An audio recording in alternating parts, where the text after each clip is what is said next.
So here I am, middle manager in an organization. It can be big or small, coming into work, driving along, or should I say, stuck in the traffic coming into work, and your phone is ablaze.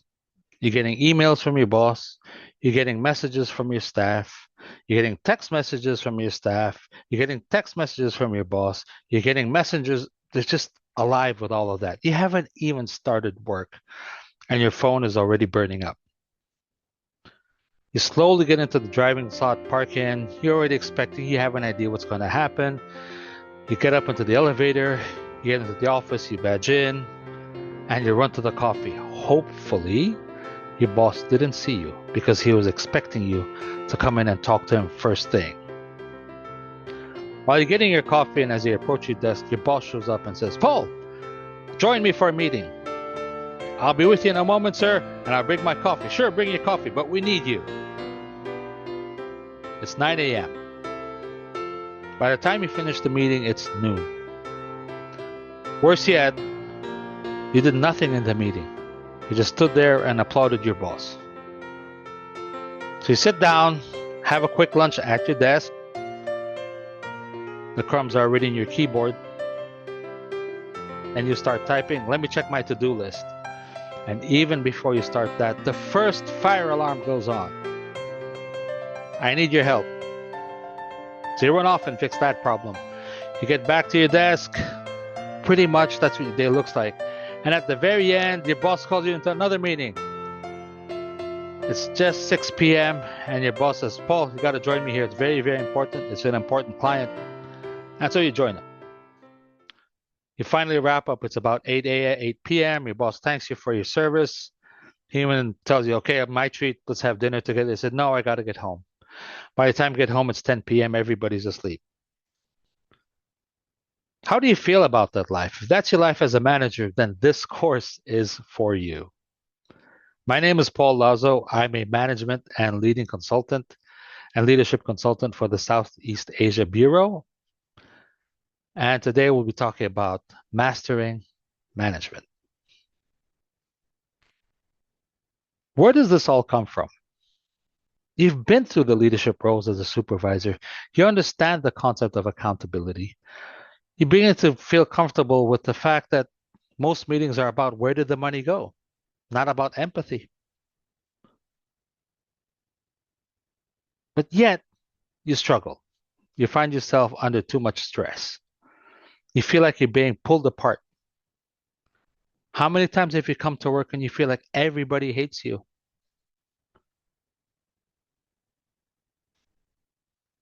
Welcome to the position of middle management.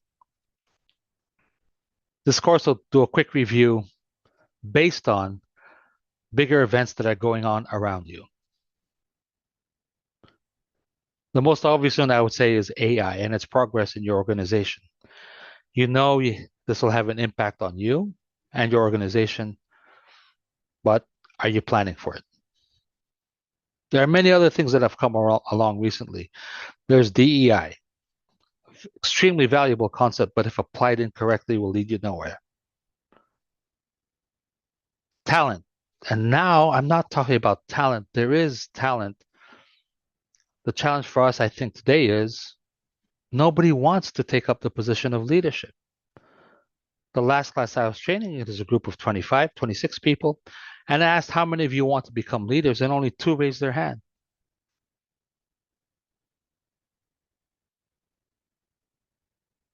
This all boils down to still the 4 basic functions of all managers: planning, leading, organizing, and controlling. Now, historically speaking, these initially were, I think, about 7, and they were identified in the 1800s, that long ago. But they still are valid today. But it has changed. The dynamics have changed a little bit. What you plan for obviously has changed. How you lead has, the rules again are the concepts are the same, but the rules have changed. Organizing slightly changed, but it's still organizing, and controlling, same thing. So this course will take you through all of these steps, and we'll start with planning. Planning is one of the things we do least, and we also do worst. Simple reason, excellent planning is hard and it takes time. Time that we never make time for. Has this ever happened to you? You say, okay, I'll be planning for the next month. I'll plan on Thursday at 3 p.m. Or let's make it Friday. It's always more exciting on Fridays, isn't it? So I'm planning at 3:30 and then I'll go home. I should be able to go home at 5 on time. At 2:59, your boss comes up to you, Paul, I have a meeting. Come with me. And you say, sure, boss. And that meeting goes until 6 p.m. And again, the only thing that's on your mind is, gosh, I'm hungry. And all you can look at is the coffee and the little sandwiches, or if it's pizza on the table for the meeting, and you're enjoying your pizza. But in reality, the meeting is of no value to you, and you've contributed absolutely nothing. The meeting is over at 6.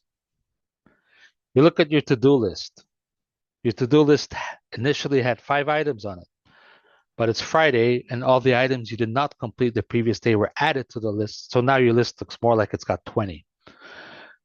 And how many of it has been accomplished? Maybe 2, 3, 4, 5? I have no idea. But it's rarely 20. It's simply because that time that you set aside for planning, you did not protect. When you come out of the meeting, are you ready to plan? No. You just go home and say, I'll do it next week. Sa Tagalog, saka na lang. And then it never happens. And then you come to work and you deal with fires that if you just planned for, would not be happening. Then we have organizing. The simple thing about organizing is, let's go to something very, very basic. A job description, something you're tasked to do. No, wait, but that's the job of HR. No, it's not, it's yours. HR will give you a blank form that you have to fill out. You might even ask HR for help. HR, help, I need a better way to do this. And they'll just send you a generic form that you just copy paste. You get smart. AI will help me. So you ask AI and you copy what AI has. I'll just share with you a simple example. This work required field work. And when I say field work, you'd be under the sun for 8 hours walking, climbing, difficult field work, if you want to say, physical field work. And you know the job descriptions had hard work. They did not describe the hard work. And I told them, write it. Describe it as you know it. How does this work out? If I'm graduating from one of the top tier universities and I see this job requires hard work, I'll say to myself, I'm a hard worker. So you go apply in the office, hard working, check. And then in the first day in the field, when you're out there under the sun for 8 hours, dying of thirst, they say, oh gosh, this wasn't in the job description. Who made the job description?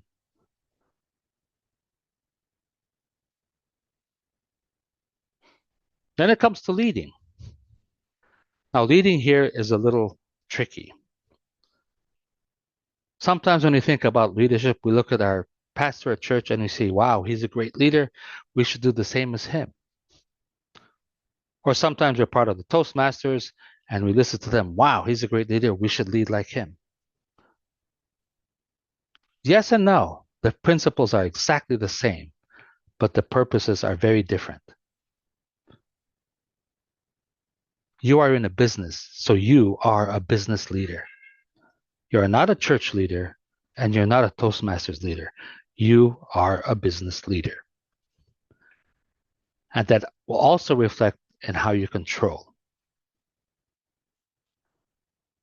But sir, people don't like to be micromanaged. Oh, I'll agree, 110%. But you also know that there are times when people have to be micromanaged because they don't know the work. You can't just say, Paul, you do it, and Paul has no idea what to do. In short, there's a time to micromanage and when not to micromanage. The tricky part is knowing where the division lies. You are being held accountable for very high targets. And it's very, very scary. You're afraid to give a task to somebody that will impact your performance appraisal. And you know that person will make a mistake.